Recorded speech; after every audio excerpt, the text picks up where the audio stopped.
కొడవటంచా శ్రీ లక్ష్మీ నరసింహస్వామి ఆలయాన్ని రెండో యాదగిరిగా చూడడం తమ కోరిక అని జోగయ్యపల్లికి చెందిన ఆలయ వ్యవస్థాపక వంశస్థులు ఊకనుంట్ల దేవేందర్రావు తెలిపారు. కొడవటంచా శ్రీ లక్ష్మీ నరసింహస్వామి ఆలయంలో బ్రహ్మోత్సవాలు వైభవంగా జరగనున్నట్లు ఆలయ వ్యవస్థాపక వంశస్థులు ఊకనుంట్ల దేవేందర్రావు తెలిపారు. ఈ ఆలయాన్ని ప్రభుత్వం మరింత అభివృద్ధి చేయాలన్నారు. నా పేరు కనుకుంట్ల దేవేందర్రావు, సన్నాఫు పెదనరసయ్య. మాది జోగయ్యపల్లె గ్రామం, కొడవటంచ గ్రామ పంచాయతీ, రేగొండ మండలం, జయశంకర్, భూపాలపల్లి జిల్లా. ఈ యొక్క శ్రీ లక్ష్మీ నరసింహస్వామి వార్షిక బ్రహ్మోత్సవాలు పాల్గొన శుద్ధ దశమి నుండి పాల్గొన్న బహుళ విధి వరకు నవానిక బ్రహ్మోత్సవాలు జరుగుతాయి. ఈ యొక్క ఆలయాన్ని శ్రీ కనుకుంట్ల జోగయ్య, సన్నాఫు గట్టయ్య గారు నిర్మించడం జరిగింది. జోగయ్యపల్లె వాస్తవ్యులు. ఈ యొక్క ఆలయానికి సంబంధించిన అనేక వస్తువాహనాలు, భూదాన గోదానాలు కూడా ఇవ్వడం జరిగింది.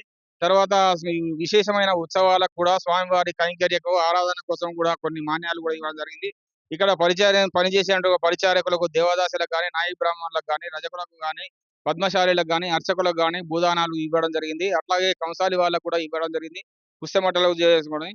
దీంట్లో బాగా ఈ వార్షిక బ్రహ్మోత్సవాల్లో భాగంగా మా ఇంటి నుండి పాల్గొన శుద్ధ ఏకాదశి నాడు ఉదయము అమ్మవారికి, స్వామివారికి నూతన వస్త్రాలు సమర్పించి ఓడువాల బియ్యం పోయుట అనాదిగా ఆచారంగా వస్తున్నది. అదే రోజు సాయంత్రము స్వామివారి కళ్యాణం కోసము పుస్తే మట్టలు మరియు తలంబ్రాల బియ్యం తీసుకొచ్చి స్వామివారికి అర్పించడం జరుగుతుంది. ఈ యొక్క కార్యక్రమంలో మేము అగ్రభాగం ఉండి గత 3 శతాబ్దముల నుండి కూడా ఈ యొక్క కార్యక్రమాన్ని నిర్వివారంగా కొనసాగిస్తున్నాము.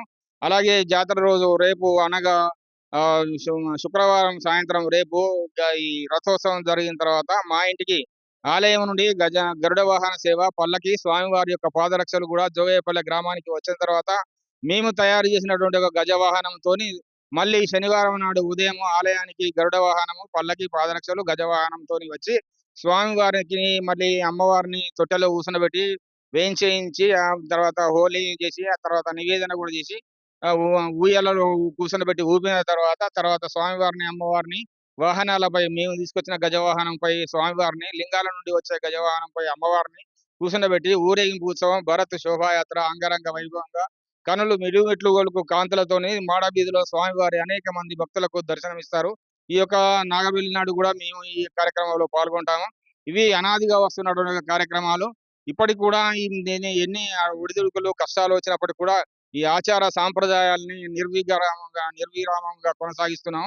ఇంకా మమ్మల్ని ప్రభుత్వం గాని, అధికారులు గాని ప్రోత్సహించినట్లయితే ఇంకా అంగరంగ వైభవంగా చేయడానికి మేము సిద్ధంగా ఉన్నాం. ఈ యొక్క ఆలయాన్ని కూడా రెండవ యాదగిరిగా చూడాలనేది మా కోరిక. కాబట్టి అందరూ సహకరించి జాతరలో పాల్గొని దిగ్విజయం చేయగలరని అన్ని గ్రామాల ప్రజలు, జిల్లా ప్రజలను కూడా కోరుతున్నాము.